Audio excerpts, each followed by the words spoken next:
Oke, hai guys, Assalamualaikum warahmatullahi wabarakatuh. Kembali lagi di channel aku, Reta Pramesti. Kali ini aku mau nge-share tentang gimana sih cara memilih jurusan kuliah. Nah, di sini aku sudah merangkum ada 4 tips penting untuk menentukan jurusan kuliah agar tidak salah jurusan. So, let's check it out. Yang pertama adalah pahami potensi diri. Nah, mulai dari sekarang, untuk kamu yang berada di jenjang SMA, kelas 10, kelas 11, kelas 12, harus tahu nih, di mana sih potensi kamu, di mana sih minat kamu. Kamu tuh lebih suka di mana, di mata pelajaran apa, ingin menjadi apa. Nah, di situ kamu bisa mempertanyakan potensi diri kamu terhadap diri kamu sendiri. Lebih banyak meluangkan waktu di mata pelajaran apa, lebih suka di mana, lebih merasa memahami mata pelajaran apa. Nah, oke. Jadi, misalnya kamu itu suka di bidang matematika. Jadi, bisa jadi kamu list jurusan aja, jadi daftar jurusan yang berhubungan dengan matematika, misalnya statistika, pendidikan matematika, atau misalnya bisnis, dan lain-lain. Kalau misalnya kamu suka dan minat di jurusan yang berhubungan dengan bahasa, misalnya kamu bisa list juga kayak pendidikan bahasa Inggris, bahasa Korea, bahasa Rusia, bahasa Jerman, bahasa Cina, dan lain sebagainya. Nah, jadi aku sarankan untuk melist semua jurusan yang berhubungan dengan minat kamu. Minat tersebut bisa juga dilihat, kalau untuk SNMPTN adalah dilihat juga dari nilai raport. Nilai raport yang paling tinggi itu ada di mata pelajaran apa?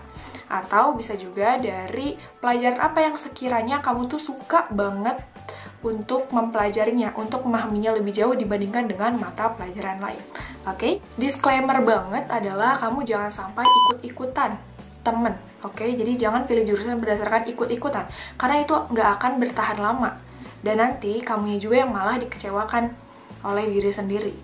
Karena udah ikut-ikutan teman, itu bukan passion kamu, itu bukan potensi kamu, akhirnya salah deh milih jurusan.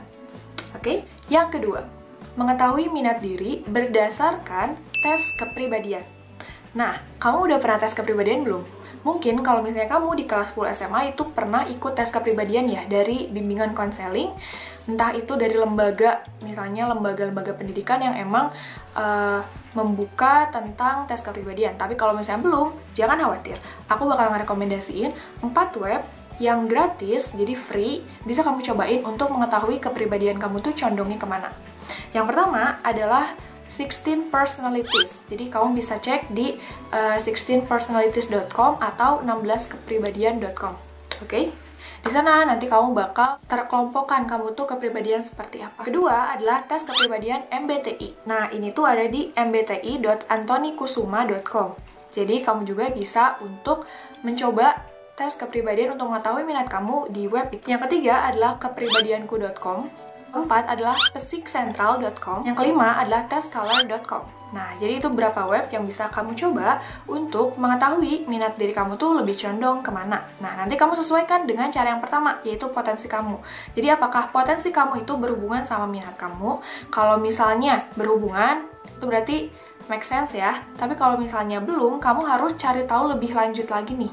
Kira-kira kamu tuh lebih condong ke potensinya apa, minat diri kamu berdasarkan tes kepribadian. Yang ketiga, kalau misalnya kamu di step pertama dan step kedua udah, nah kamu ketiga itu harus kepo. Jadi pokoknya mencari tahu sampai seluk-beluknya. Jangan sampai mukanya aja, jangan sampai surface-nya aja gitu. Kita harus masukin banget ke jurusan yang tadi kira-kira sudah kamu dapati gitu ya, walaupun masih list banyak, kamu coba cari tahu gitu jurusan tersebut tuh ada di PTN mana aja, ada di perguruan tinggi mana aja, kampus mana aja. Nah, terus kamu harus kepo setidaknya 5 hal. Yang pertama, peluang karir. Nah, jadi peluang karir di masa depan kira-kira jadi apa. Jadi jangan sampai kamu pilih jurusan tapi kamu nggak tahu mau jadi apa gitu. Setidaknya udah ada tujuan kan, tujuan kuliah tuh ingin menggapai karir apa. Yang kedua adalah biaya kuliah. Nah, biaya kuliah juga penting. Jadi kamu cari tahu lewat jalurnya apa aja, biaya kuliahnya itu berapa besar, biar kamu nanti kalau ditanya sama orang tua bisa memberikan gambaran berapa juta. Kalau misalnya dapat beasiswa ya bagus juga ya. Yang ketiga, mata kuliahnya. Mata kuliahnya itu apa aja sih? Kamu bisa search aja di Google gitu. Mata kuliah jurusan A, misalnya mata kuliah jurusan B gitu. Oke. Yang keempat adalah lulusannya. Lulusannya itu banyak tersebar di mana? Apakah di BUMN, apakah di negeri, apakah di swasta, dan lain sebagainya gitu. Nah, apakah juga menjadi pengusaha? Jadi kamu biar tergambar juga nih jurusan kamu tuh nanti tuh bakal jadi apa.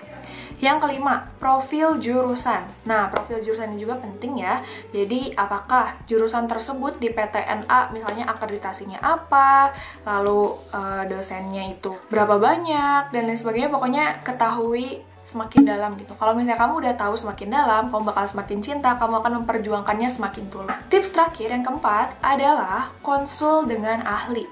Jadi kalau misalnya kamu sudah melis jurusan, lalu udah tahu kepribadiannya di mana, udah kepo, nah kamu coba tentuin nih. Kayaknya sih aku mau milih jurusan A, jurusan B, jurusan C. Nah, setidaknya 3 pilihan itu. Nah, misalnya dari 3 pilihan itu kamu misalnya masih bingung mana sih yang bener-bener kamu banget, kamu bisa konsul dengan ahli.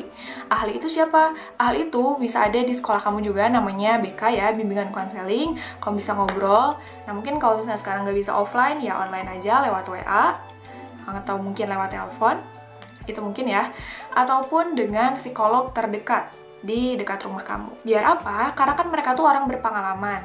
Mereka sudah bertahun-tahun gitu memahami tentang seluk-beluk perkuliahan, lalu jurusan itu akan menjadi apa, dan lain sebagainya, dan juga tahu gitu tentang kepribadian kamu merujuk kemana gitu nantinya setelah kamu konsul lebih dalam bersamanya. Nah, itu aja 4 tips menentukan jurusan kuliah. Semoga dengan 4 tips itu kamu bisa tergambarkan ya jurusan apa yang kamu ingin masuki dan ingin kamu gapai di masa depan nanti, sehingga harapan besarnya kamu bisa menggapai juga karir sesuai dengan apa yang kamu masuki di dunia perkuliahan. Tapi jangan takut juga kalau misalnya nanti kamu ngerasa salah jurusan ketika sudah masuk ya. Kamu bisa adaptif aja gitu dengan lingkungannya, dan juga jangan sampai merah gitu aja, oke?